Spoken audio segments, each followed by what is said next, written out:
네, 서울 종로 얘기부터 먼저 해볼까요? 박진, 오세훈 두 후보들이 아주 치열한 경선 경합이 시작됐습니다.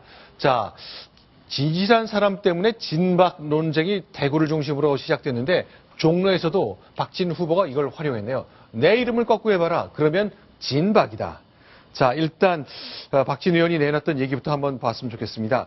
오늘요, 죄송합니다. 일요일이죠. 기자회견을 하면서 오세훈 전 서울시장과의 관계에 대한 얘기를 내놨습니다. 그 음성 듣고 시작하겠습니다. 오세훈 후보는 당의 반대에도 불구하고 무리하게 시장직을 걸고 무상급식 주민투표를 실시해서 서울시장을 뺏기고 지금의 박원순 시장에게 넘겨준 장본인입니다. 서울 시민들의 기대와 당의 요청을 헌신짝처럼 저버리는 후보에게 정치 1번지인 종로를 맡길 수 없습니다. 네. 자, 경선 당내 사정이니까 뭐라 할 수는 없겠습니다만 치열한 싸움 시작되고 있는 거죠. 네. 사실 박진 의원으로서는 네. 저런 얘기를 할 수가 있습니다. 네. 오세훈 전 서울시장이 2011년에 이 무상급식에 반대하면서 네. 거기에 시장직까지 걸어서 네. 어떤 주민투표를 실시하는 바람에 사실 새누리당으로서는 아주 예기치 않은 보궐선거를 실시해서 사실 박원순 시장에게 야권에게 시장직을 빼앗겼고 네. 또 대선에서도 엄청난 여파가 있지 않았습니까? 네. 그러니까 그런 부분에 대해서 박진 의원은 공격하는 건데 사실 그렇게 보면 오 시장은 새누리당 당원들과 또 지지자들에게 빚을 진 거 아니냐. 네. 그런데 여기서 종로에 이렇게 출마한다는 건 부당하다 이런 주장을 하는 거고 네. 지금 오세훈 시장은 그 부분에 대해서 사실 정면으로 반박하기보다는 네. 어떤 감정 자칫 싸움으로 될 수 있기 때문에 이 부분에 대해서 직접 대응하지 않았다 이렇게 설명하고 있습니다.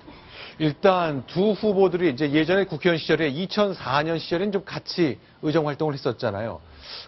죄송합니다. 2000년부터, 그러니까 2002년부터 2004년까지 2년 동안 같이 했었는데 가까운 관계다, 아니다, 여러 가지 평가들이 있습니다만 어쨌건 이런 말을 내놓고 있습니다.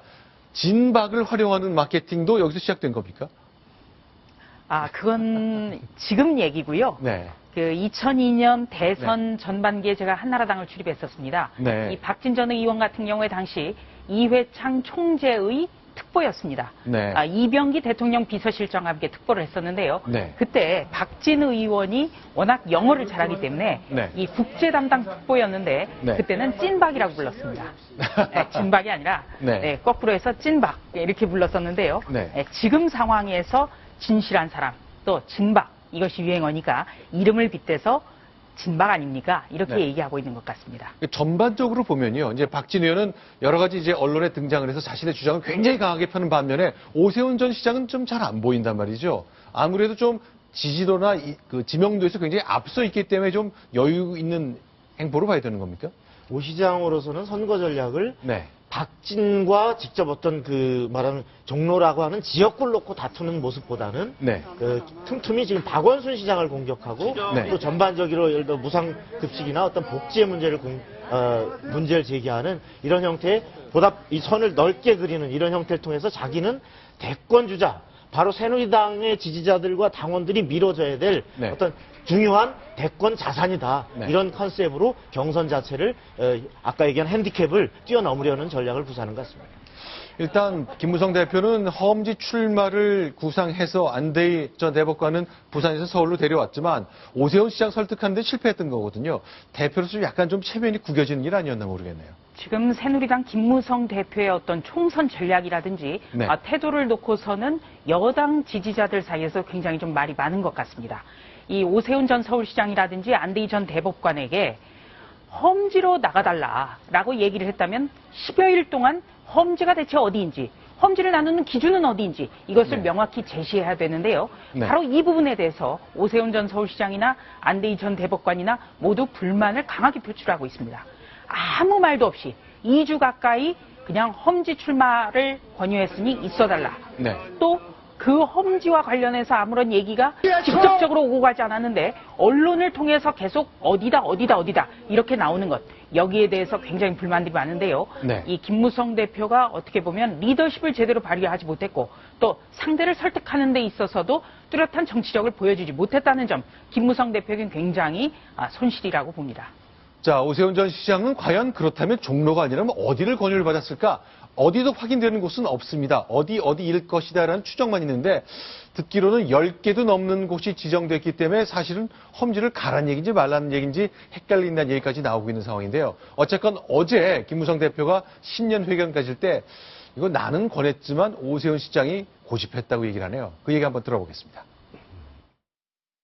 오세훈 전 시장에 대해서는 이미 종로에 2번의 출마 준비를 하고 있기 때문에 다른 지역에 나가서 의석을 한 석이라도 더 얻을 수 있도록 협조해달라 권유를 했습니다. 종로가 어렵다고 판단해서 그대로 거기 출마하게 된 것입니다. 일단 일단락됐으니까 오세훈, 박진 두 후보들의 경합은 시작된 것 같습니다. 자, 그러면요, 또 하나. 최경환 경제부총리가 당으로 복귀한 이후에 광폭 횡보를 하고 있잖아요. 그래서 여러 가지 말도 많고 탈도 많은 것 같은데, 자, 이번에 스위스 다보스 포럼에 가는군요. 가기 전에 저희 기자와 만났습니다. 반기문 총장을 만나겠다고 직접 자신이 밝히네요. 그 얘기 듣고 얘기 나누겠습니다. 혹시 반기문 총장님도 오신다는데 혹시 뵐 계획이 있으신가요? 예, 한국인 위원 사무총장이고 하니까 아마 만나게 될 것 같습니다. 정치적인 의미를 부여할 수도 있을까요? 아닙니다. 정치인이에요. 아닙니다. 정치는 자, 믿을 수 있으십니까? 어떠세요? 믿기가 어렵죠. 우리가 네. 저 부분에 주목하는 이유는 이제 네. 올해 말 임기가 끝나는 반기문 총장을 그 친박의 차기 주자로 네. 내세우자. 이렇게 해서 충청도의 어떤 그 대망론을 끌어안고서 그리고 현재의 박근혜 대통령의 기반 지역인 TK, 네. 영남 이것을 한데 합치면 그 분명하게 그 다음 대권에도 네. 하나의 중요한 그림이 그려진다. 네. 이런 것을 지금 공공연하게 지금 친박들이 얘기하고 있기 때문에 아마 저런 부분에 대해서 관심을 갖는데 네. 실제로 그 얘기를 얼마나 내밀하게 나눌지 모르겠지만 네. 적어도 아마 접촉하고 또 대통령의 특사로서 또 유엔 사무총장으로서 얘기할 기회가 있기 때문에 네. 우리가 많은 부분은 관심이 가는 대목이죠. 네. 저는 그 최경환 전 경제부총리와 반기문 유엔 사무총장이 어떤 여권에서 차지하는 정치적 위상과 결부시켜서 좀 우리가 봐야 된다는 그런 말씀을 드리고 싶습니다. 이 최경환 의원 같은 경우에는요, 박근혜 대통령이 최측근이면서 그리고 중요한 것은 바로 4월 총선 이후에 새누리당의 대표로 부상할 가능성이 높다는 점입니다.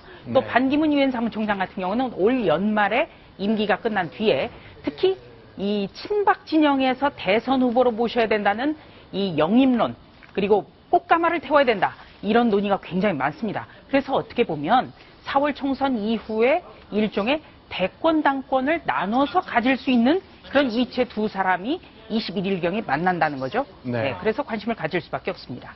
자, 반기문과 최경환 두 지도자들의 스위스 만남 과연 어떤 얘기를 나눌지 자, 저희로서는 알 수가 없습니다. 훗날 확인이 되겠죠. 그때를 기다려 보겠습니다. 다음 소식 넘어가겠습니다. 이번에 야당 얘기해 보겠습니다. 순위 확인합니다.